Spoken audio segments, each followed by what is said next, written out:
Aduh, apa nih?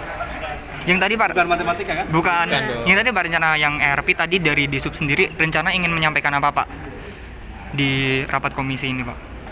Menyampaikan. Ya tentu kami akan menyampaikan bahwa terkait dengan rancangan peraturan daerah tentang pengendalian lalu lintas secara elektronik sudah disampaikan ke Dewan, dan tahun lalu Raperda ini sudah masuk dalam program pembentukan peraturan daerah tahun 2022. Sudah dilakukan 2 kali RDP oleh Bapemperda yang melibatkan stakeholders dan juga elemen masyarakat. Dan tentu tahun ini kembali masuk dalam Propemperda tahun 2023.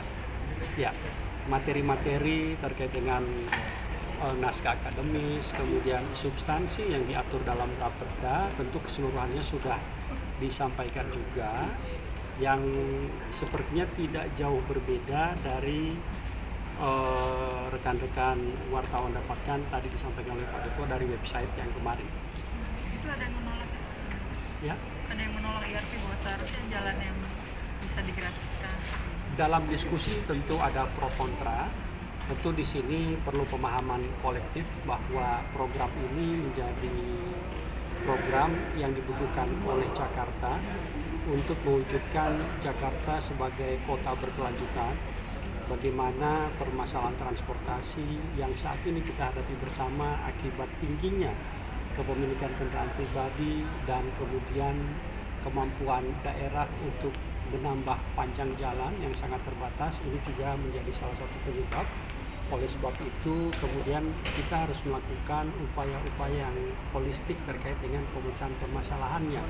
Tidak hanya dilihat dari bagaimana pemerintah Provinsi DKI Jakarta menyiapkan layanan angkutan umum yang paripurna, baik itu dari titik kuantitas maupun dari sisi kualitas, tetapi juga bagaimana kesadaran masyarakat untuk kemudian meninggalkan kendaraan pribadinya dan beralih menggunakan angkutan umum. Oleh sebab itu pengendalian lalu lintas secara elektronik ini menjadi penting. Berdasarkan pengalaman kita sudah menerapkan 2 model atau 2 sistem pengendalian lalu lintas. Pertama adalah kita kenal dulu 3-in-1, tetapi kemudian kurang efektif karena ternyata yang ingin masuk ke kawasan 3-in-1 sebelumnya sudah ada para joki dan mereka membayar joki. Kemudian dievaluasi, sekarang kita masuk ke dalam prinsip penerapan sistem ganjil genap atau plat nomor, dan kemudian sekarang penambahan jumlah kendaraan bermotor di Jakarta dan Jabodetabek khususnya itu juga cukup masif. Oleh sebab itu pengendalian lalu lintas ini yang berikutnya kita harapkan adalah secara elektronik, dan prinsip pengendalian lalu lintas secara elektronik ini itu berdasarkan prinsip congestion pricing. Ya. Pak Kadis, tapi banyak Sejujurnya akan seperti apa sih Pak? Tentu untuk teknologi RT terus berkembang. Saat ini di dunia ada 2 teknologi yang diterapkan, yaitu pertama adalah GNSS dan DSRC. Tentu kami dari pemerintah Provinsi DKI Jakarta tidak masuk ke dalam penetapan teknologi, tetapi paling tidak kita siapkan minimum requirement sehingga keseluruhan bisa masuk dalam proses. Requirement-nya seperti apa Pak kalau kita nggak masuk Nanti setelah Raperda selesai. Kalau yang waktu uji coba itu kan kita memasang gantry, memasang segala macam alat signal atau respon dalam mobil kita, begitu ya Pak ya. Kalau yang nanti Jakarta kan seperti apa? Prinsipnya teknologi yang sekarang sudah dilaksanakan di dunia tentu itu juga yang menjadi acuan dari pemerintah Provinsi DKI Jakarta sehingga IRP ini bisa kita terapkan. Yang terbaru kayak apa Pak? Yang terbaru itu seperti satelit ya, sekarang yang sudah maju. Tapi kemudian kita belum masuk ke sana karena sekarang fokus pemerintah Provinsi DKI Jakarta adalah bagaimana menyiapkan regulasi agar paripurna sehingga pelaksanaannya ke depan itu tidak terkendala secara aspek legalnya.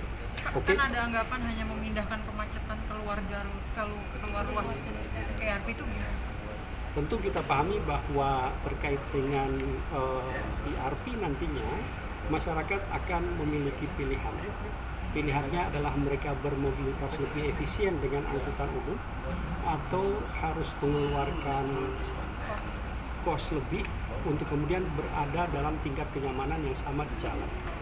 Ini tentu kita berikan kepada masyarakat dan dengan teknologi keseluruhannya bisa dikalkulasi secara cermat Sehingga prinsip efisien dari sisi bermobilitas ditinjau dari dua hal. Pertama adalah bagaimana waktu ditempuh secara pasti.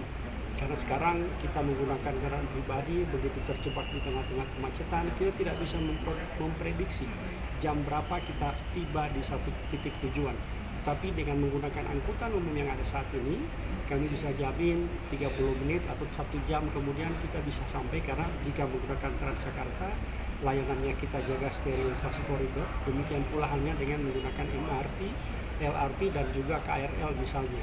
Dan bahkan rencana pada tahun ini akan dioperasionalkan LRT Jabodebek dari Cibubur ke Duku Atas, demikian pula halnya dari kawasan Bekasi Timur ke Duku Atas. Artinya dari sisi kapasitas angkutan umum, baik itu dari kapasitas dan kualitasnya, ini tentu terus ditingkatkan oleh pemerintah, baik itu di dalam Jakarta maupun di wilayah Jabodetabek.